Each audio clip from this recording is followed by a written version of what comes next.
I'm Tash. And I'm Grace. And in today's episode, we're going to teach you how to make pancakes with 5 simple ingredients. This recipe is great because all you need to do is have a look in your cupboard and fridge, and the majority of the time you'll have butter, milk, sugar, flour, and eggs. That was my last ingredient. It was hiding from me. Thank you. So without further ado, we'll get started. So what you're going to need today is we've got our pan on a medium heat. We're going to put some butter in there. You can also use an oil, or you can use a dairy-free butter as well as an alternative. We're using butter just because it kind of makes it more golden and brown. It has a nicer flavour. Also to help the pancake not stick as well. And that also does help. Yep. So we're going to start with our bowl, and what we're going to do is we're going to start with self-raising flour. You do need self-raising flour rather than plain flour. So we're going to do 2 cups of our self-raising. If you're like me and you make a bit of mess with the flour, don't stress. Flour is just one of those ones. So with the recipe, it does call for sifting flour. If you don't have a flour sifter, which we don't at the moment, you can just do what I'm doing, which is just slowly pouring it into your cup and kind of up and down a little bit, just to try and get as much air as you can in between and try and get out as many bumps in the flour as you can. Because really that's all sifting is. It's just getting out all the bumps so that you don't have little bits of flour in there later. So we'll do 2 cups of that. We're then going to get your sugar afterwards, and you're going to mix your dry ingredients in. Your sugar doesn't need sifted, and if your flour has a few little lumps in there, it's going to be alright. It will cook out, and depending on what you have on top of your pancake later, you won't taste it anyway. Okay, so I've got there. I'm going to do 1/3 of a cup of sugar. We've got raw sugar. You can use caster sugar, you can use brown sugar, white sugar, any sugar. It doesn't matter. It all gets cooked the same, and it will all taste the same as well. If your sugar's anything like mine and not cooperating, It'll go everywhere. Exactly. A little bit of extra sugar never hurt no one. Okay, so in your milk bowl, you're going to start with your dry ingredients and just mix them around. It doesn't matter too much about how thoroughly or non-thoroughly you mix it. You just kind of want an even consistency in there so you don't get too many lumps later. And by stirring it with this whisk as well, you can also get some of those bumps out if you don't have a sifter. Okay, so what we're going to do now, once you've got your bowl and you've got your flour and your sugar mixed together, that's my bowl there, you're going to get a spoon. You can also use your hands as well, and you're going to make a little well in the bottom of the bowl. Basically, you're just making a little hole. So think of it like you're going to make a little lake with your wet ingredients in there. So you can push all your dry ingredients up to the side, the little circular bottom at the bottom of the bowl. And then I'm going to get Grace to help me with cracking 2 eggs in our bowl. And you're going to try and put it into the well of the bowl as well, where that hole is. We'll see how well Grace goes.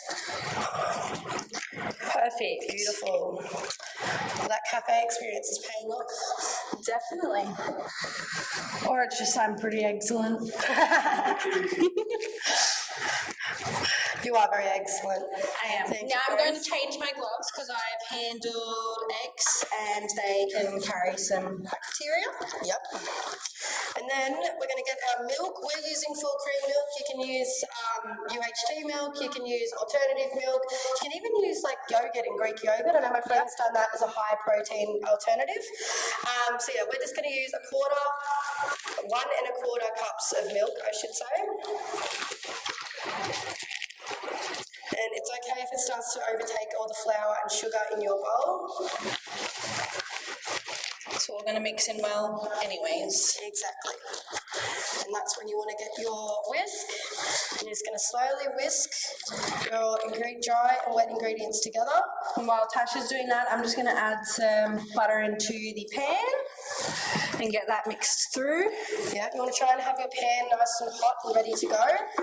Not only will it reduce your cooking time, but it will make sure that your pancakes cook evenly from top to bottom as well.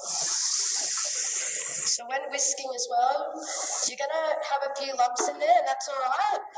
They will cook out, as I said. I don't want to over-whisk mine because the more you whisk it, the tougher it can get, and you can have chewier pancakes. But that's about the consistency I've got there. It's okay to have a few little bumps in there. If you've got any vanilla essence at home as well, you are going to add that in as well, and it can get a nice little vanilla touch. So I'm going to leave it there, and I'm going to pour my pancake from the bowl. We're we're reducing our washing up, but you can also use a cup or a spoon as well to help you with that. And I've just got a small pan, so it depends on what size and thickness you like your pancake. I'm just going to make one around our pan size and stop it about there. Beautiful. So depending on how thick your pancake is as well will depend on how long it will take to cook. You can start to see already mine's got little bubbles coming up. So you'll be able to tell when the edge of it starts to thicken up and when the bubbles start rising, that's when it'll be ready to flip. I'm going to give it about 2 minutes on this side and then we'll check back what it looks like and give it a flip. Okay, so it's been about 2 minutes now, and you can see from looking at my pancake how it's got multiple little holes that are there. It's also quite well formed as well because it's not moving anywhere over the pan. So that's when you can tell that your pancake's ready to flip. So I'm going to get my spatula and I'm going to try with the edge. And I just want to say as well, pancake flipping is an art and it is a skill. So if you don't get it the first time, I definitely don't, and I've already non-perfectly got it. It's okay, and it's the first pancake. There's many It's more to always come. the test run. We call the first pancake the trial run. Exactly. You'll do better the next time. So I always try and get a little bit under all the edges so it's not all sticking, and then just go for it. Oh, I didn't do too badly. I didn't do too badly. Might put that more to the edge. I think we're going to need a little bit more butter in there as well. So you can always tell if it's a bit stuck to the pan that it might need a little bit more butter. Alrighty, and then I'll just move that butter around, try and get it under there so it evenly cooks it. So while Tash is doing that, I'm going to prepare the strawberries that we're going to use to top the pancakes. So I've already pre-washed these strawberries. You could use any fruit that you wanted, any topping that you desire. So I'm just going to cut off the top green part, like that. And then it depends how you want to cut it, but I'll just slice it straight down the sides like that. I like little small pieces of And strawberry. then they're good bite-sized pieces. Beautiful. I love having Nutella in pancakes. I use Nutella and strawberry on my pancakes. Probably not the healthiest way, but you can literally do anything. I know you've had lemon juice and sugar, I've had orange juice and sugar. You can top it with any fruits you like. You can even do like I've heard of peanut butter, or like a natural peanut butter might be a little bit more of a healthier alternative. You could even put like granola on You top. could, yeah. And honey. Yeah. Honey is a nice sweet, healthy alternative. Yep. So yeah, you can really do anything with it.